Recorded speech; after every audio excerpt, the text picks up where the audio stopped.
चरण कमलेभ्यो नमः।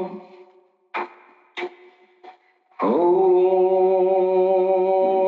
नमो सद्गुरु चरण कमलेभ्यो नमः। ॐ नमो सद्गुरु चरण कमलेभ्यो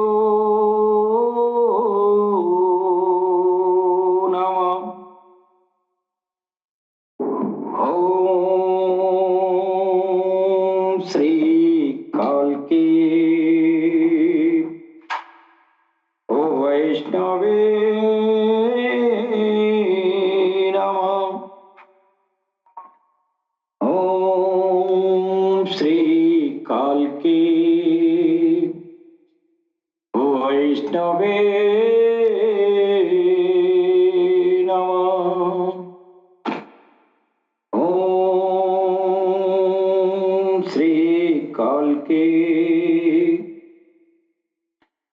वैष्णवे नमः। ॐ नमो नारायण।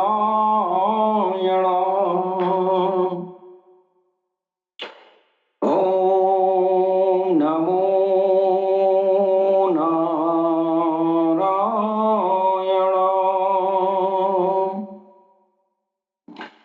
ॐ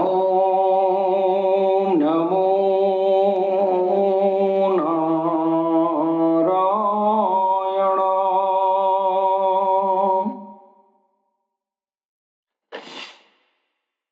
तेजोवसि तेजो महिधे वीर्यमसि वीर्यमहिधे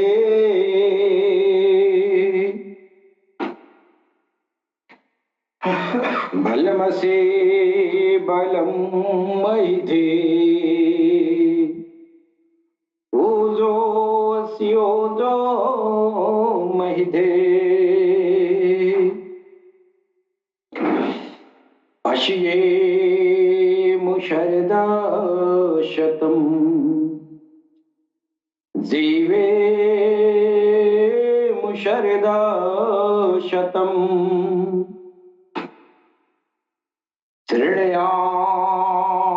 शरदा शतम् प्रब्रवामु शरदा शतम् अधिनाहिष्यामु शरदा शतम् भूयश्च शरदा शतात्।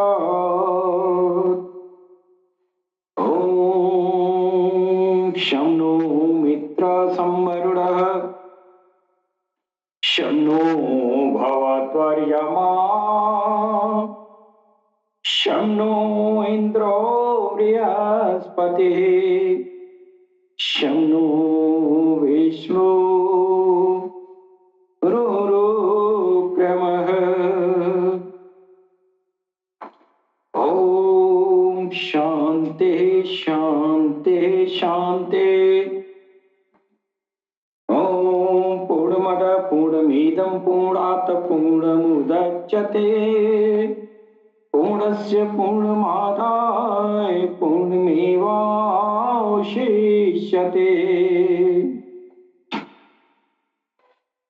वक्रतुंड महाकाय सूर्यकोटि संप्रभ निर्विघ्नं कुरु मे देवं सर्वकार्येषु सर्वदा। ॐ गंगणपतये नमः। ॐ गंगणपतये नमः। ॐ गंगणपतये नमः।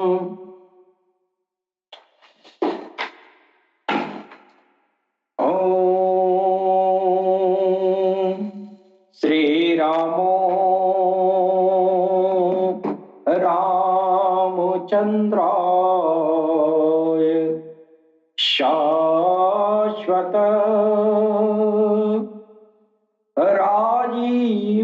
राजीवलोचनः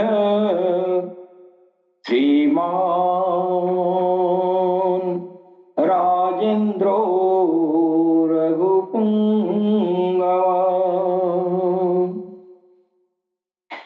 जानकी वल्लभो जयत्रो जितामित्रो जनार्दनः विश्वामित्र प्रियो दान्तः शरण्यत्राणतत्परः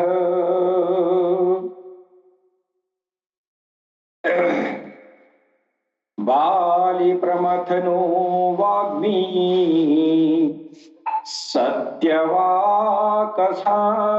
सत्यवाकसाप्यपिप्रम् वालिप्रमथनो वाग्मी सत्यवाक् सत्यविक्रमः सत्यव्रतो व्रतफलः सदा हनुमदाश्रयः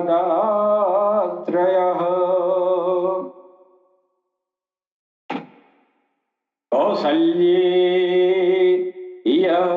हरध्वंसे विराजवद पंडिता विवेशण परित्राता दशग्रीव शिरोहरः सप्तताल प्रवेता च हरकोदण्डखण्डनः जामदग्न्य महादर्पदल नस्तातकान्तकृतः वेदांत पारो वेदात्मा भवबन्धैकभेषज दूषण त्रिशिरो अरिष्टम् त्रिमूर्तिस्त्रिगुणस्त्रये त्रिविक्रम स्त्रिलोकात्मा पुण्यचरित्र कीर्तनः त्रिलोकरक्षको धन्वी दंडकारण्यवाशकृत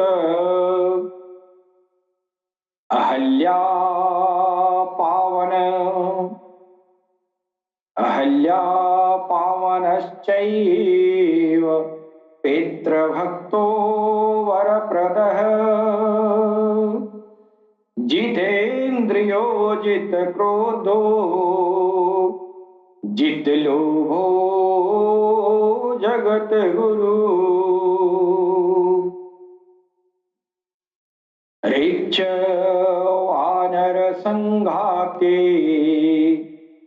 चित्रकूट समाश्रयः जयन्त्राणवरदः सुमित्रा पुत्र सेविता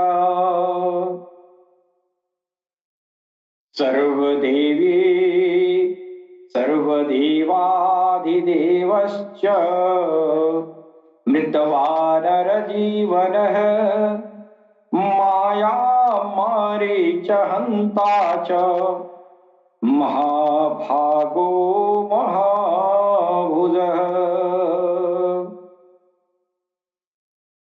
सर्वदेव वस्तुतः सौम्यो ब्रह्मार्यो मुनिषत्तमः महायोगी महोदारः सुग्रीव स्थिरराज्यदः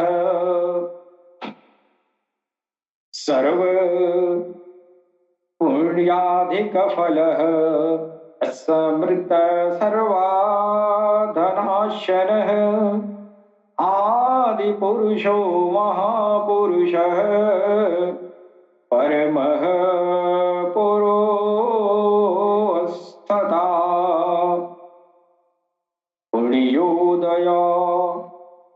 पुण्योदयो महासार पुराणः पुरुषोत्तमः स्मितवस्त्रो मितभाषे पूर्वभाषे च राघवः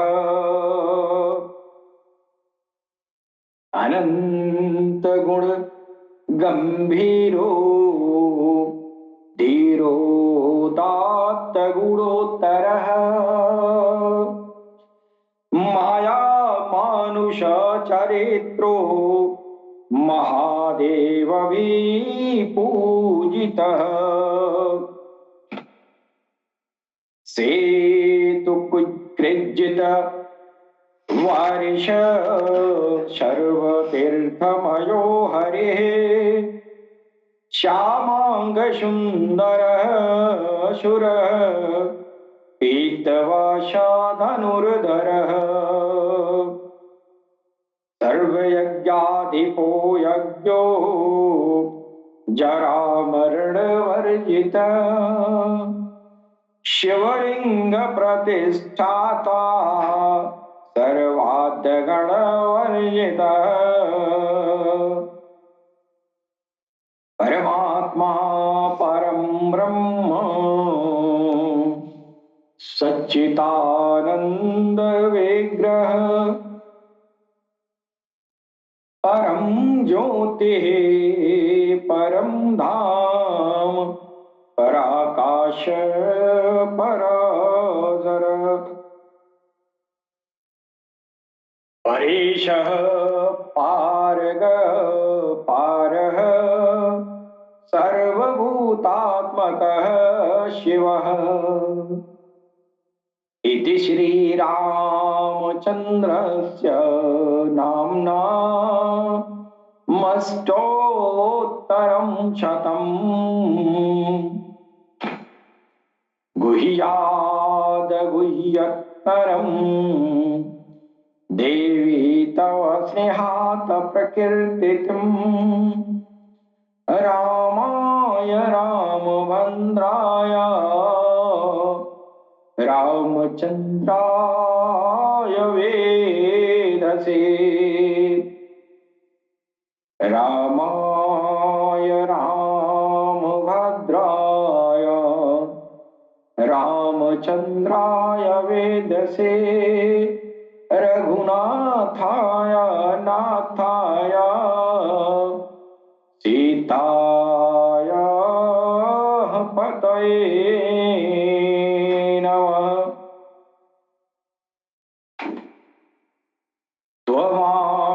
त्वमादिदेव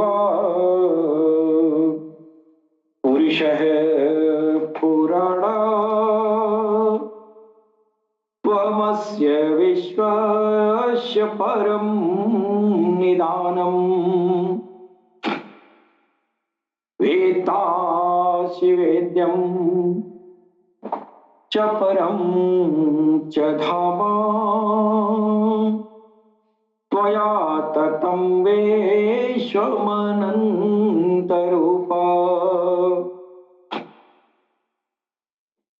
यदा यदा हि धर्मस्य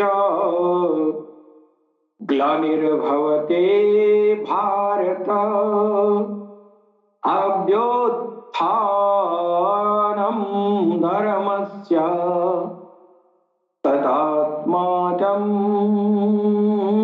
सृजाम्यहम् परित्राणाय साधूनां विनाशाय च दुष्कृतां धर्म संस्थापनार्थाय संभवामि युगे युगे। सुख दुखे कृत्वा सुख दुखे समीकृत्वा लाभाय लाभो जया जयो ततो युद्धाय युजस्व नैवं पापस्य वापस्यसि वाशांसि जीर्णानि यथा विहाय नवानि गृह्णाति नरोपराणे तथा शरीराणि विहाय जीर्णा नन्यानि संयाति नवानि देहि नैनं छेदन्ति शस्त्राणि नैनं दाहति पावकः न चैनं क्लेदयन्तापो न शोषयति मारुतः कर्मणा कर्मणेवाधिकारस्ते मा फलेषु कदाचनम् मा कर्मफलहेतुर्भुः मा ते संगोऽस्त्व कर्मणि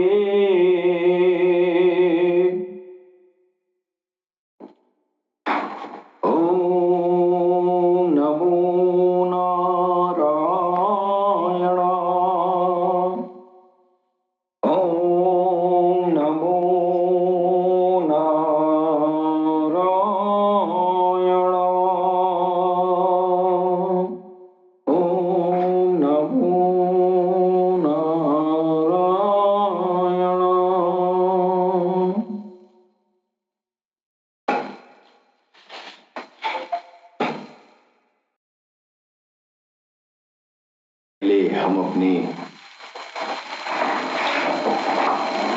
भगवान सदगुरु सैयदी यूनुसल गौहर जी महाराज की चरण कमलों में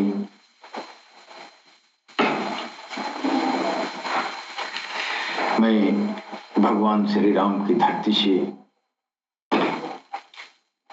मैं कोटि कोटि नमन करता हूँ। तत्पश्चात हमारे जितने भी भाई बंधु जो पूरी दुनिया में प्यार और मोहब्बत का पैगाम सारी इंसानियत के दिलों तक पहुंचाते हैं, उन सभी दिव्य आत्माओं को मैं सर नवाकर प्रणाम करता हूं।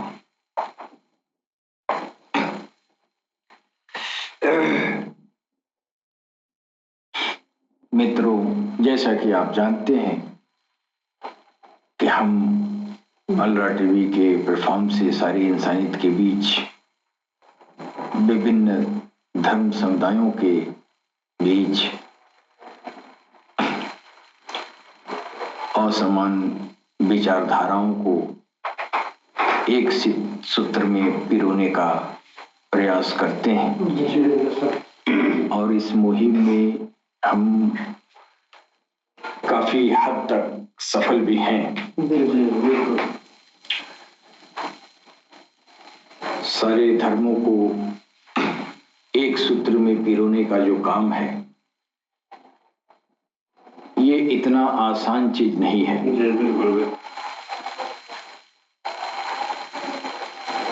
ये सिर्फ और सिर्फ भगवान काल के अवतार के लिए है। भगवान काल की अवतार को अक्सर इंसानियत ये समझती है कि जिस नाम से मेरे धर्म में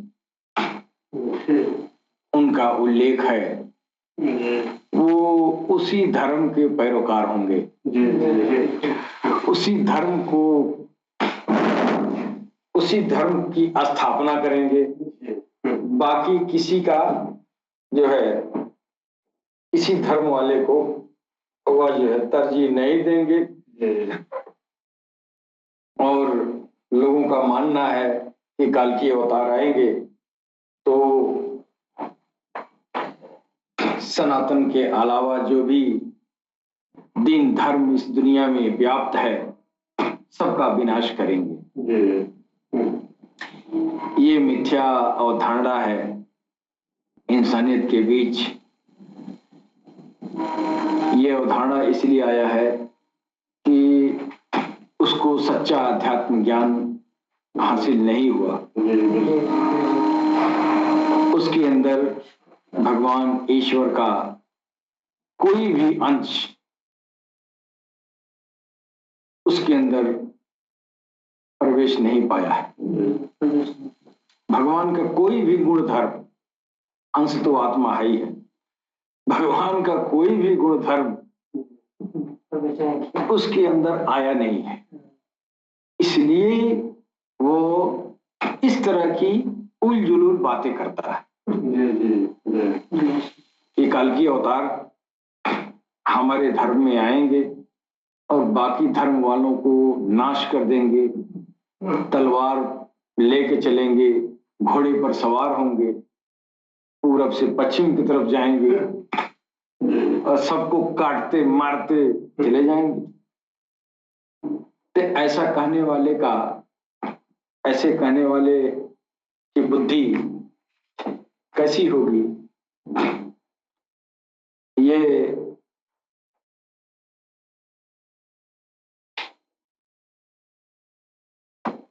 उसकी बात से अंदाजा लगाया जा सकता है कि वह आदमी जो है अध्यात्म का उसके अंदर नामो निशान नहीं है,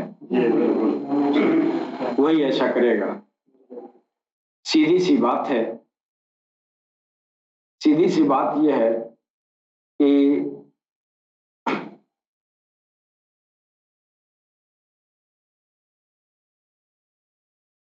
जिसके अंदर अध्यात्म ज्ञान का समावेश नहीं है, सिर्फ अध्यात्म का नाम है उसके पास, उसके मनोमस्तिष्क में इस तरह की बातें आएंगी। कल की अवतार पूरी दुनिया का नायक है, जमीनों आसमान का नायक है, तो फिर दूसरे धर्म को विनाश क्यों करेगा? काल की अवतार किसी भी दीन और धर्म की को नाश नहीं करेंगे, बल्कि सारे दीन और धर्म को पुनर्जीवित करेंगे। यही उनका आगमन का मुख्य उद्देश्य यही होगा कि जिस्म से इंसान अपने अपने दीन धर्म संप्रदाय में गुजर बसर करेगा, लेकिन वो दिलों से एक होगा। ये काल की अवतार का मेन थीम होगा कि दिलों से सारी इंसानियत एक होगी, आपस में सामान्य भाईचारा रहेगा और हर आदमी, हर कौम अपने अपने दीन को संवार के और उसके हिसाब से वो अपना जीवन यापन करेगा। यदि कोई व्यक्ति यह समझता है कि वह दूसरे धर्मों का विनाश कर अपनी विजय कर लेगा, तो बंधुओं, हमारे देश में एक बहुत बड़े मनीषी गुजरे हैं जिनका नाम सर्वविदित है, स्वामी विवेकानंद जी महाराज। स्वामी विवेकानंद जी महाराज ने कहा कि यदि कोई भी व्यक्ति ये समझता है कि वह दूसरे धर्मों का विनाश कर और अपनी विजय कर लेगा, तो बंधु उसकी ये आशा कभी भी पूरी होने वाली नहीं है। ये कलाम, ये जो बात है, ये अनमोल वचन स्वामी विवेकानंद के मुखार बिंदु से निकली, या उसकी आशा कभी भी पूरी नहीं होगी कि हम दूसरे धर्मों को विनाश करके अपने धर्म को इस पूरे रुए जमीन पर कायम कर देंगे। ऐसा नहीं हो सकता। क्यों? सारे धर्म हमारे अपने हैं, सभी धर्म हमारे अपने हैं, सारे धर्म इंसानियत के लिए बनाए गए। इस भाव में सबको अपना समझ के, इस तरह के भाव में उन्हें अपना ही हम अपना और अपनी आ, अपनी प्रजाति का विकास कर पाएंगे। यदि भविष्य में कोई ऐसा धर्म उत्पन्न हुआ दिखे तो वह जो है मानव धर्म कहलाएगा, ईश्वर धर्म कहलाएगा। यदि भविष्य में कोई ऐसा धर्म उत्पन्न हुआ जो सबका धर्म होगा, वो मानव धर्म कहलाएगा। ये स्वामी विवेकानंद जी महाराज का कहना है। और वो जो मानव धर्म होगा जिसका विशेषता ये होगा कि दिलों से सब एक होंगे और जो उनका मूल धर्म जिसमें वो पैदा हुए हैं उसी धर्म में रहेंगे। हिंदू हिंदू रहेगा, मुसलमान मुसलमान रहेगा, सिख सिख रहेगा, ईसाई ईसाई रहेगा, लेकिन वो दिलों से एक होंगे। वह अनंत और निर्बाध होगा। ये जो मानव धर्म कहलाएगा वो अनंत, उसकी कोई सीमा नहीं है, वो कयामत तक वही रहेगा। और इसी बात को कुरान में भी जो है अल्लाह ने कहा है कि आखिरी दौर में हम अपनी कौम को लाऊंगा, आखिरी दौर में मेरी कौम आएगी। हाँ, और वो कौम जो है हमसे प्रेम करेगी, हम उनसे प्रेम करेंगे। हाँ, उनका एक अलग दिन होगा, जिस दिन को, जिस धर्म को उन्होंने, अल्लाह ने कहा दीन हनीफा। अब इस बात को, कुरान को पढ़ने वाले इस दीन धर्म को, इस बात को, इस सूरह की मतलब कोई नहीं जानता है तो लोग यही कहते हैं कि वो जो है कोई दीन आएगा वो इस्लामी होगा। इस्लाम तो आ चुका, इस्लाम तो आ चुका है। अब जो कुरान में कही जा रही वो दीन हनीफा की बात कही जा रही है। वो दीन हनीफा वास्तव में वो वही मानव धर्म है, वो वही ईश्वर धर्म है जिसमें एक ही टारगेट होगा, बस खुदा और बंदा एक दूसरे से प्रेम करेंगे। बाकी रहन सहन तो जिस्म वाले दीन धर्म के हिसाब से होगा, लेकिन दिलों में भगवत प्रेम सब में होगा। सब भगवान से जुड़ना चाहेंगे, दिलों से एक होंगे। तो ये जो है हमारे मनीषियों ने भी इस तरह की बात कही है। और उन्होंने कहा कि हमारे स्वामी विवेकानंद जी महाराज ने कहा, ये कुरान की बात कर रहे हैं स्वामी जी, कुरान में जो दीन हनीफा की बात कही जा रही है वो दीन हनीफा की बात अपनी भाषा में स्वामी जी कह रहे हैं कि भविष्य में अगर कोई ऐसा धर्म उत्पन्न हुआ जो सबको फॉलो करना होगा, सब फॉलो करेंगे, दिलों से एक होंगे, वो मानव धर्म कहलाएगा। और वो अनंत और निर्बाध होगा। वह धर्म न तो हिंदू होगा, न बौद्ध होगा, न ईसाई होगा, अपितु वह इन सब के मिलन और सामंजस्य से पैदा होगा। वही दीन तो सरकार गौरशाही लेके आए। हाँ, वही दीन तो सरकार लेके आए कि हमारे स्वामी विश्वानंद, ये जो है स्वामी विवेकानंद जी महाराज ने जो भविष्यवाणी अपने जीवन में कर गए वो आज वो दिखाई दे रहा है।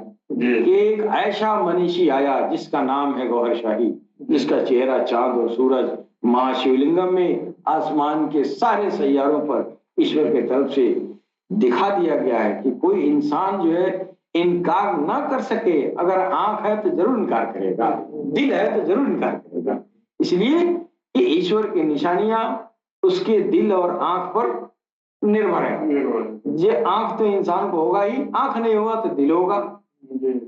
और अगर आंख है तो आंख से देखेगा, भगवान की ये जो है काल की अवतार का चेहरा चांद में, और उस चेहरा गौरशाही से, उस चेहरे से अपने हृदय को रोशन करेगा, अपने दिल को चमकाएगा, अपनी आध्यात्मिक उन्नति कराएगा, और उसी तस्वीर के बदल एक दिन वो मोक्ष तक पहुंच जाएगा।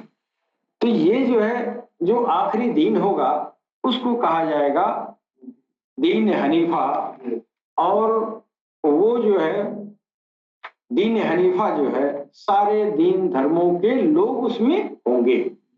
उनका जो शरीयत होगा वो शरीयत उनके जिस्म वाले दीन धर्म का होगा, लेकिन दिल सबका एक ही धर्म का पालन करेगा। वो प्रेम धर्म है, ईश्वर धर्म है, दीन हनीफा है।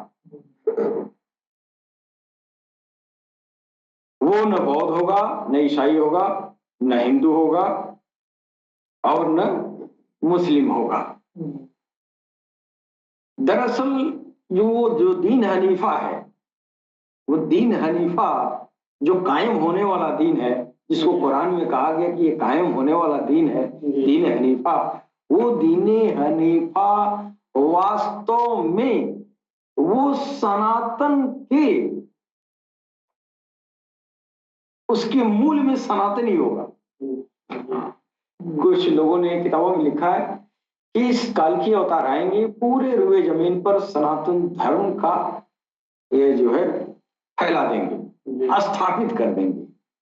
तो सनातन धर्म स्थापित कर देंगे, इसका मतलब पूरी दुनिया में सनातन धर्म तो है नहीं। सनातन धर्म का मतलब हिंदू धर्म नहीं है, धर्मों में बिगाड़ हुआ है। हिंदू धर्म सनातन का बिगड़ा हुआ रूप है, और उसको जो है तमाम तरह के नाम भी दिए गए हैं। कहीं वैदिक धर्म कहा गया, कहीं ब्राह्मण धर्म कहा गया, कहीं हिंदू धर्म कहा गया, लेकिन वास्तव में है वो सनातन। हाँ, और ये सनातन इस धरती का दीन नहीं है। जो अल्लाह कह रहा है कि आखिरी में हम वो अपनी कौम को लाएंगे, वो अपनी कौम जो आएगी वो प्रेम करने वाली कौम है। ये ऊपर भी प्रेम करती थी, यहाँ दुनिया में आने के पहले वो ऊपर प्रेम करती थी, भगवान उनसे प्रेम करता था, वो भगवान से प्रेम करते थे। वो प्रेम का जो धर्म है, जो प्रेम की प्रवृत्ति है उन आत्माओं में, वो प्रवृत्ति ही सनातन है। इसको काल की अवतार स्थापित करेंगे ना, वो मंदिर मस्जिद थोड़ी स्थापित करेंगे। जिसको मंदिर बनाना है बना ले, जिसको मस्जिद बनाना है बना ले, मिलेगा तो दिल में। काल की अवतार इमाम मेहदी अलैहिस्सलाम कभी भी किसी को न मस्जिद बनाने के लिए कहेंगे, न मंदिर बनाने के लिए, कभी भी किसी को कोई इंटरफियर नहीं करेंगे। तू बनाना चाहता है तो बना ले, लेकिन रब तुम्हारा तुम्हारे दिल में मिलेगा। इतना बड़ा मंदिर और मस्जिद बना ले। तो ये दिलों में रब को पाना, दिलों में रब से जुड़ना, दिलों से रब से जुड़ना, दिलों में रब को लाना, ये रस्मों रिवाज सनातन कहलाता है। यही है दीन हनीफा। हाँ, यही कायम होने वाला है कि जिस्म तो आपकी हिंदू मुसलमान सिख ईसाई होगा, दिल आपका सनातन होगा।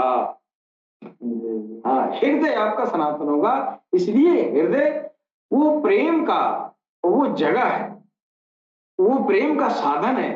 भगवान से प्रेम जो है इस दिल के जरिए हो। लिहाजा दिलों से जुड़ने वाले लोग ये सनातन होंगे। और इसकी शक्ल सूरत आज जो सनातन धर्म कहलाने वाले लोग हैं, ये दरअसल सनातन नहीं है। ये सनातन का मॉडिफाइड वो जो है फॉर्म है, जो तरह तरह के रूप रंग में दिखाई देते हैं। ये सनातन मूल में सनातन होना चाहिए। अब आप जो है, आप जो जाहिरी इल्म है, आपके कुरान में, आपके हदीस में जाहिरी इल्म पर लोग चल, वो जाहिरी इल्म जाहिरी ये जिस्म के लिए है, लेकिन जो बातनी इल्म है, जो अंदर वाला अंतर्मुखी जो जाने वाला जो ज्ञान है, वो ज्ञान जो है वो सनातन की तरफ ले जाता है। हर दीन धर्म के दो तरह का ज्ञान होता है, हर दीन धर्म में। एक जाहिरी ज्ञान कहते हैं, यानी किसी भी धर्म के धर्म ग्रंथों को कुछ लोग जो है इतना धर्म ग्रंथों को पढ़ लेते हैं पूरी तरह, जुबान उनकी जुबान पर अगर मुसलमान है तो कुरान और हदीस खूब फरफर फरफर पढ़ता है। हाँ, अगर वो हिंदू है, अगर वो बहुत रुचि रखता है अपने दीन धर्म में तो बहुत ढेर सारे मंत्रों को पढ़ता है। हाँ, लेकिन दिल में अंधकार है, इधर भी उधर भी। जुबान उसका जो है, जुबान उसका बहुत तेज है, बुद्धि उसकी बहुत तेज है। क्यों बहुत तेज है? उसकी जुबान और बुद्धि के पीछे शैतान बैठा होता है ना। हाँ, वो शैतान बैठा होता है, उसकी जुबान से जो निकलता है उससे शर फैलता है दुनिया में। हमारे वहां पुरोहित हो या उधर का आलिम हो, जब ये अपना खुतबा देता है तो अपने दीन धर्म के लोगों के बीच तो प्यार की बात करता है, लेकिन गैरों से परोक्ष रूप से वो कहीं न कहीं नफरत का बीज बोकर डालना चाहता है। वो इसलिए होता है कि उसकी जो उसका खुतबा है, जो उसका संभाषण है, उसमें शैतान की मिलावट हो चुकी है। हाँ, इसीलिए वो बोलता है ना। लेकिन जाहिरी ज्ञान के साथ अगर किसी के अंदर जो है धर्म का दूसरा जो रुकन है, दूसरा ज्ञान है, वो अंदर का ज्ञान है, वो बातिनी ज्ञान है, वो आध्यात्मिक ज्ञान है, तो ये किताबों के अलावा, जाहिरी के अलावा अगर बातिनी ज्ञान भी अगर है तो वो जो है जब बोलता है तो इंसानियत के बीच प्यार और मोहब्बत, विभिन्न कौमों के बीच आपसी सामंजस्य स्थापित होता है। लेकिन एक ही धर्म के मानने वाले और एक ही ज्ञान की, ये जो है एक ही पक्ष को हासिल करने वाला, ज्ञान का दो पक्ष, एक जाहिर एक बातिन है। जो सिर्फ रट्टा तोता है, वो तोता तो वो मुआशरे में जहर उगलता है, लेकिन उसके अंदर अगर इसके अंदर पुरोहित के अंदर भगवान चला जाए उसके हृदय में, और उस आलिम के हृदय में अगर अल्लाह चला जाए, तो जब ये बोलेंगे तो अल्लाह का नूर और ज्योति उसकी भाषण में, संभाषण में मिलके दिलों को राहत पहुंचाएगी, दुनिया में अमान कायम करेगी। लेकिन सितम जरीफी तो यह है कि इस दौर में यह जो है हमेशा धर्म के धर्मावलंबियों ने अपने एक पक्षीय ज्ञान को लेके और दुनिया में फसाद जो है मचा रखा है, और बरसों से इस दुनिया, इस धरती को लहूलुहान करते रहे। और जो इंसान जिसका ये जो है जो जाहिरी ज्ञान है, जिस इंसान का आप देखेंगे जाहिरी ज्ञान जाहिर को संवारता है। हाँ, आप देखिए हमारे इस्लाम धर्म के हो या हिंदू धर्म को, सनातन तो हम नहीं कहते हैं, इसलिए सनातन तो कंप्लीट जो है स्पिरिचुअलिटी है। अभी समय स्पिरिचुअलिटी के नाम लेके और क्या क्या हो रहा है उस पर हम नहीं ये कहना चाहेंगे, लेकिन जो आज जो सनातन कहला रहे हैं वो सनातन वाले जाहिरी इल्म रख रहे हैं, बातिनी इल्म नहीं रख रहे हैं। ये जो जिसका ये जो जाहिर ज्ञान है जाहिर को संवारता है। आप देखिए पढ़ने लिखने वाले लोग जो कितना अपने रूपरेखा और भाव भंगिमा में रहते हैं, एक जाहिरी वेशभूषा में रहते हैं। आपके आलिम देखिए, हमारे लोग जो है दिन भर में इतना सेंट लगाते हैं, इतना लगाते हैं लोग, उस सेंट जो है वो जाहिरी इल्म है, जाहिरी ज्ञान उसके पास जाहिरी रूप संवारता है, अंदर दिल को संवारता नहीं है ना, उसके अंदर जो है वो ज्ञान है ही नहीं है। अगर बातिनी ज्ञान उसको होता तो वो बातिन को संवारता अपनी, है कि नहीं? जाहिरी ज्ञान, हाँ जाहिरी ज्ञान है, तो जाहिरी ज्ञान जाहिर को संवारता है और बातिनी ज्ञान बातिन को संवारता है। और सिराते मुस्तकीम यानी सीधा रास्ता वो है जिसमें जो है जाहिरी भी आपका ज्ञान दुरुस्त हो और आपकी बातनी ज्ञान भी दुरुस्त हो, है कि नहीं? दोनों ज्ञान किसी पुरोहित या किसी धर्म के आलिम उलमा के पास अगर है तो ये है सिराते मुस्तकीम।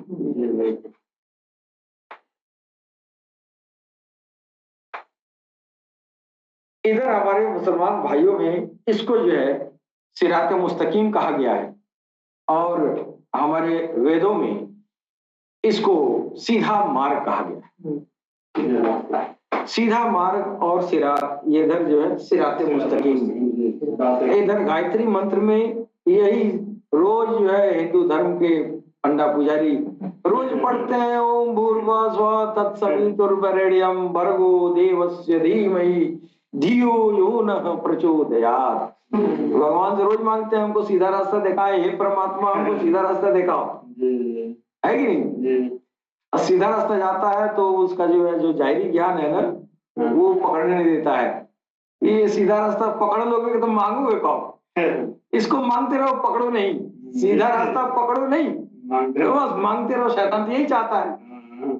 उसी तरह हमारे मुसलमान भाई दिन भर को 55 नमाज पढ़ते हैं, कोई रात रात भर पढ़ता है। हर नमाज में सूरह फातिहा पढ़ी जाती है, हर नमाज में सूरह फातिहा पढ़ी जाती है ना। और सूरह फातिहा में यही है कि ऐ अल्लाह तेरी ही मर्जी से, तेरे ही हुक्म से तुमको हम पाना चाहते हैं, हमको वो रास्ता बता जो रास्ता सीधे तुम्हारे कदमों तक जाता है ना। और तुम हमको उस रास्ते पे चला जिस रास्ते पर तेरा इनाम हुआ। वो कौन सा रास्ता है? वो अध्यात्म का रास्ता है, वो रूहानियत का रास्ता है। ये सीधा मार्ग गायत्री मंत्र में बताया गया है ना, ये वही सीधा मार्ग है। हाँ, तो उसी सीधा मार्ग पर चलने के लिए, और इसी को जो है भगवान कृष्ण ने कर्मयोग कहा। कर्मयोग ऐसा, कर्मयोग ही जो है ऐसा कार्य है जो तुमको, ऐसा कार्य जो भगवान से जोड़ दे, ऐसा कर्म, ऐसा काम जो भगवान से जोड़ दे। लेकिन गीता पढ़ने वाले इस कर्म को क्या समझते हैं? ये खेती गृहस्थी नौकरी चाकरी लोग बाग सेवा टहल, इसको कर्म समझते हैं। कर्म वो नहीं है, कर्म वो है जो गायत्री मंत्र में कहा गया, वो सीधा रास्ता चलने का काम, जो सूरह फातिहा में कहा गया वो सिराते मुस्तकीम। तो आपका जो है जाहिरी ज्ञान के जरिए अपने जिस्म को आप पवित्र करते हैं, और जो बातनी ज्ञान है वह जो है उसको अपने, उसके जरिए अपने मन को, अपने हृदय को भजन भाव में लगाना होता है। जब हृदय भजन जब शुरू हो जाए तो समझें कि हमारा अब सिराते मुस्तकीम पर गाड़ी चल चुकी है। इसके पहले आप गाड़ी पर नहीं है, आप रोज मांगते हैं, गायत्री मंत्र में सूरह फातिहा में रोज मांगते हैं सीधा रास्ता सीधा रास्ता। लेकिन अजब हाल है इसी इंसान का कि जब सीधा रास्ता भगवान देता है तो वो रास्ता से हटके इंसान छटक के किनारे हो जाता है और जाति धर्म के कौम कौमियत के नशे में वो जो है ठुकरा देता है। अब रोज गायत्री मंत्र पढ़ने वाला और रोज भगवान से मांगता है, अब भगवान अगर उसको जीवन में कभी मौका दे दिया, अच्छा चल ससुरा अब तो भगवान अब सीधा रास्ता पकड़ ले मेरे तक आने वाले, तो कुरान में इधर अल्लाह कह रहा है कि हम जिसको अपना बनाना चाहते हैं, जिससे मिलना चाहते हैं, जिसको अपना इरफान अता करना चाहते हैं, उसको हम किसी गुरु, किसी वली, किसी मुर्शिद, है ना, किसी ऐसे मर्दे कलंदर से मिलवा देता। अब मर्दे कलंदर आया और दिलों को जगाने, दिलों को जगा रहा है, तो हिंदू कह रहा है अरे अरे इसका तो दाढ़ी है कि मूछ है ये तो बड़े बड़े दाढ़ी है, ये तो मियाँ है। अरे मियाँ है, तुमको क्या पता है? तुम्हारा दिल जारी हो रहा है, तुमको उस रास्ते पर डाल रहा है, उस सीधा रास्ता तुमको भगवत मिलन तक जाएगा। तुमको मियाँ हिंदू लेने क्या लेना देना है? तुमको हिंदू मुसलमान से क्या लेना, तुमको भगवान चाहिए ना। ये जाहिरी ज्ञान वाले सिर्फ धर्म चाहिए। उनको पता नहीं है कि मर जाएंगे तो ये धर्म यही रह जाएगा। या तो वो जो है वो चिता पे जल जाएगा, ये सारा हिंदू धर्म चिता पे जलेगा, और ये सारा मुसलमान धर्म ये कब्र में खत्म हो जाएगा। जो जाएगा, ना हिंदू धर्म जाएगा ना मुसलमान धर्म जाएगा, वो दीन हनीफ जाएगा, वो सनातन जाएगा। सनातन क्या है? ईश्वर प्रेम है। ईश्वर प्रेम जाएगा, दूसरा कुछ नहीं है। तो यहाँ तो ये है कि जब सीधा रास्ता बताए भगवान, जब सीधा रास्ता बताए तो पंडित कहता है नहीं ये रास्ता तो ये मुसलमान है, सीधा रास्ता कैसे बताएगा? ये तो मुसलमान लगता है। अच्छा मुसलमान लगता है तो मुसलमाने देखोगे कि इल्म भी देखोगे? तो सुन तो लो, गौरशाही तो मुसलमान की कौम में पैदा हुआ, मुसलमान है नहीं। गौरशाही ना हिंदू है ना मुसलमान है, न सिख है ना ईसाई है, सारी इंसानियत को उस मार्ग पे डाल रहे हैं जिस मार्ग पे चल के हर इंसान अपने परमात्मा से मिल जाए। वो उनकी जात, उनका धर्म नहीं है, लेकिन तुम लोगों ने जो दीन धर्म इस धरती पर बनाया है, तो कोई मनीषी ईश्वर की तरफ से अगर यहाँ आएगा तो जाहिर है कि किसी न किसी धर्म वाली माँ के सिकम से ही आएगा ना। मजबूरी है उसको किसी सिकम में जाना। वो माँ का सिकम हिंदू भी हो सकती है, मुसलमान भी हो सकता है, सिख भी होता है, ईसाई भी हो सकता है। तुम उस जात को पहचानने के लिए धर्म की कसौटी क्यों रखते हो? अपने दिलों की कसौटी रखो।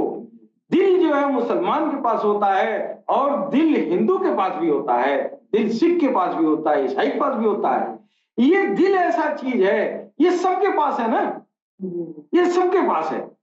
ये दिल वाला जो इल्म है, इसको देखो, इसको कसौटी बनाओ कि इस इल्म के जरिए हम कहां तक जा रहे हैं, ये इल्म हमारे लिए कितना फायदेमंद है। सरकार गौरशाही आज तक तो किसी हिंदू को ये नहीं कहा है कि मुसलमान बना दे, मुसलमान को ये नहीं कहा है कि हिंदू बना दे। जबकि सरकार गौरशाही, आप मेरी तरफ देखिए, सरकार गौरशाही के पास कोई कुछ ईसाई लोग गए और कुछ जो है ऐसे लोग थे जो ये चाहते थे कि सरकार के पास ले चल के इसको इस्लाम धर्म में कन्वर्ट करा देंगे, है ना। उसको ये पता नहीं था कि सरकार गौरशाही के पास है क्या चीज, वो क्या देते हैं। तो सरकार गौरशाही के पास वो कोई ईसाई महिला आई और वो आते ही उसको चढ़ाए थे लोग कि तुम कहने कलमा पढ़ा देंगे। तो कलमा पढ़ने के लिए तो गई, तो कही कि सरकार हमको कलमा पढ़ा दे। तो कहेगी कि सरकार कहेगी कलमा क्यों पढ़ोगी? तो हमको शौक है कलमा पढ़ने का, भगवान से अल्लाह से मिलना है। तो सरकार ने कहा कि अच्छा बिना कलमा पढ़ेंगे, तुमको भगवान चाहिए कि अल्लाह चाहिए? बिना कलमा पढ़े भी अल्लाह मिल जाएगा ना। तो ये कलमा और ये जो है हिंदू मुसलमान जो है ये माने नहीं रखता है। आओ मैं तुम्हारा हाथ पकड़ के भगवान से मिला दूंगा। तो वो अगर वो मुसलमान है तो कहते अरे एक और आ गया मेरे इस्लाम धर्म में और लोग आ गए। जैसे आप मुसलमान कहते हैं कि हमारे धर्म में दूसरे धर्म से लोग झुंड के झुंड आ गए, बड़ा खुश होते हैं सब। हाँ, ये खुश होते हैं कि इतने दूसरे धर्म के लोग हमारे धर्म में आ गए। अरे तुम्हारे मकरबाजी से आए हैं, उसकी अकल जिस दिन खुल जाएगा फिर वापस हो जाएगा। जिस दिन पैगामे गौहरशाही उसके दिल तक पहुंचा, तुम्हारी मकरियत को जान जाएगा, फिर वो तुम्हारे डर से नहीं डरेगा। वो जान जाएगा कि अल्लाह इधर रहता है, मंदिर और मस्जिदों में नहीं रहता है, फिर इधर रहता है। तो इसको हिंदू और मुसलमान से क्या लेना देना है, इसको मंदिर मस्जिद से क्या लेना देना है। रब की मखलूक तो हिंदू भी है, मुसलमान भी है, सिख भी है, ईसाई भी है, सब अल्लाह की मखलूक है ना। तो सरकार गौरशाही ने कभी भी किसी को भी, किसी भी दीन धर्म के लोगों को दीन धर्म में परिवर्तन की बात तो की ही नहीं। अगर तेरी मर्जी है तो तुम अपने मन से जाओ, लेकिन हम नहीं कहेंगे। क्यों? तो तुम्हारे जाने का लक्ष्य अगर पैसा कमाना होगा, अगर तुम्हारे जाने का उद्देश्य तुम्हारा सांसारिक अगर लोभ मोह माया है, तो फिर जाओ। लेकिन अगर जाने का मकसद तुम्हारा एक धर्म से दूसरे धर्म में भगवान को पाना है तो फिर जाने की जरूरत नहीं है। आ जाओ नशे मने गौर शाही, बस दिलों को जगा लो, दिलों में अपने परमेश्वर के नूर और ज्योति को डाल लो। फिर ये नूर और ज्योति निरंतर अखंड भजन संकीर्तन के जरिए ये जो है भगवान से तुम जुड़ जाओगे। और एक न एक दिन यह जो है हृदय का भजन उन्नत करके तुमको तुम्हारे परमेश्वर से मिला देगा। सरकार ने फरमाया ये तुम्हारे दिल में राम नाम की जो ज्योति है, ये तेरा दिल राम राम करना शुरू कर दे, वो जो है आपस में रगड़ा करेगा, जैसे पत्थर पत्थर टकराता है, जैसे पानी पानी टकराता है, तो उसमें बिजली बनती है, चिंगारी निकलती है ना। उसी तरह तेरे दिल में भगवान का नाम का संकीर्तन अखंड शुरू हो जाए, यानी सोते उठते बैठते करवटे को बल भी राम राम राम राम होती रहे। जब ये राम राम चालू तो चालू, फिर ये बंद होने वाला नहीं है। इसी राम नाम के ज्योति से तुम्हारे अंदर जो है पूरा शरीर ज्योतिर्मय हो जाएगा। फिर ये ज्योति की पुंज दिलों से उठते हुए ईश्वर की तरफ कतरा दर कतरा बढ़ने लगेगी। और ये जब ईश्वर की तरफ ये ज्योति जब गामजन हो रही है तो ईश्वर जिसदम तुमको देख लिया, जैसे तुम जो है जमीन से आसमान की तरफ चमकते हुए सितारों को देखते हो, उसी तरह आसमान से ईश्वर भगवान प्रभु तुम्हारे दिलों को, चमकते हुए दिलों को देखता है। जिस दिन तुम्हारा ये दिल ज्योतिर्मय हो गया, चमक दमक गया, फिर ईश्वर की प्रभु की नजर पड़ी। फिर जब नजर पड़ी तो ये चमकता दमकता दिल देखा, फिर इसमें आके प्रभु समाहित हो जाता। आप अपने प्रभु को पा गए। अब आप अपने प्रभु को पा गए, अब आपके अंदर जो आपका वचन होगा, जो आपकी नेत्र होगा, जो आपकी सुनने की शक्ति होगी, वो अच्छा सुनेगा, अच्छा देखेगा, अच्छा बोलेगा, अच्छा करेगा। इसलिए कि भगवान अच्छा ही करता है। यानी आपके अंदर भगवान की विभूतियां आपके अंदर समा जाएंगी। आप हिंदू हो या मुसलमान, क्या लेना देना है। भगवान अगर आपके अंदर आके बैठ गया, अगर आपके अंदर भगवान आके बैठ गया तो आपके सामने हिंदू मुसलमान कोई शर्त ही नहीं है। भगवान के प्राणी सब है, भगवान के प्राणी हिंदू है, मुस्लिम है, सिख है, ईसाई है, सब है। तो सरकार गौहरशाही का जो ये पैगाम ये दिलों का है और भगवान से जुड़ने का, जो सारे अपने अपने दीन धर्म में रहकर हर इंसान इसी इल्म और ज्ञान के जरिए वह जो है अपने अपने प्रभु से जुड़ सकता है। हाँ, दिलों से एक होंगे लेकिन सब अपने अपने दीन धर्म में, ईसाई ईसाई रहेगा, बौद्ध बौद्ध रहेगा, हिंदू हिंदू रहेगा, मुसलमान मुसलमान रहेगा। इसी को ये जो है स्वामी विवेकानंद जी महाराज ने कहा कि हम अखंड भारत की अपने दिव्य नेत्रों से अखंड भारत को की संकल्पना में उसका एक ही उम्मीद दिखाई दे रही है। ये अखंड भारत जिसमें हिंदू मुसलमान सिख ईसाई सब रहेंगे, सब रहेंगे, लेकिन दिलों से एक रहेंगे, आपस में मोहब्बत भाईचारा होगा।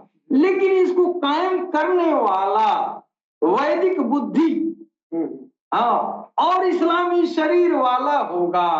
ये वैदिक बुद्धि और इस्लामी शरीर सरकार गौहरशाही का है। इसी की तरफ स्वामी विवेकानंद जी ने कहा कि अपने दिव्य दृष्टि से मैं ये देख पा रहा हूं कि अखंड भारत की संकल्पना तब पूरी होगी जब वैदिक बुद्धि और इस्लामी शरीर होगा।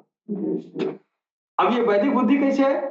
दिलों में भगवत नाम का अखंड संकीर्तन जारी कर देना, दिलों को ज्योतिर्मय बना देना, इस ज्योति के पराकाष्ठा को समझा देना, यही तो वैदिक बुद्धि है। और इस्लामी शरीर यानी इस्लामी माँ के सिकम से आया हुआ वो देह हो, लेकिन जो उसके इल्म का आधार हो वो वैदिक हो। वैदिक क्या है? तो वो वैदिक बुद्धि का मतलब वो बातनी ज्ञान, वो बातनी ज्ञान, बातनी ज्ञान सारे धर्मों में होता है। तो उस ज्ञान को लेके यह जो है पूरी दुनिया में उस ज्ञान के जरिए पूरी इंसानियत को एक सूत्र में पिरो देगा।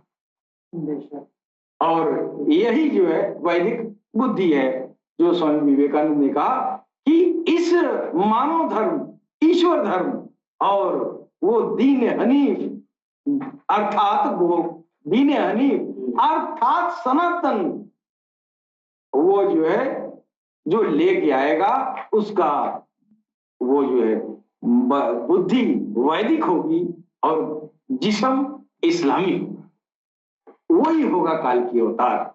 आज अखंड भारत की तरफ हम बढ़ रहे हैं और सरकार गौरशाही के झंडे तले एक न एक दिन वो वक्त आएगा कि एक अखंड भारत दिखाई देगा, जिसमें हिंदू, मुसलमान, सिख, ईसाई सब रहेंगे, लेकिन दिलों से एक रहेंगे। सबके दिल में अल्लाह का, ईश्वर का, प्रभु का नाम जारी रहेगा, सबका दिल अखंड संकीर्तन में जारी रहेगा, सब भगवान से प्रेम करेंगे, सबसे भगवान प्रेम करेंगे। इसके साथ ही हम अपनी वाणी पर विराम देंगे। सलाम, नमस्ते, सत श्री अकाल।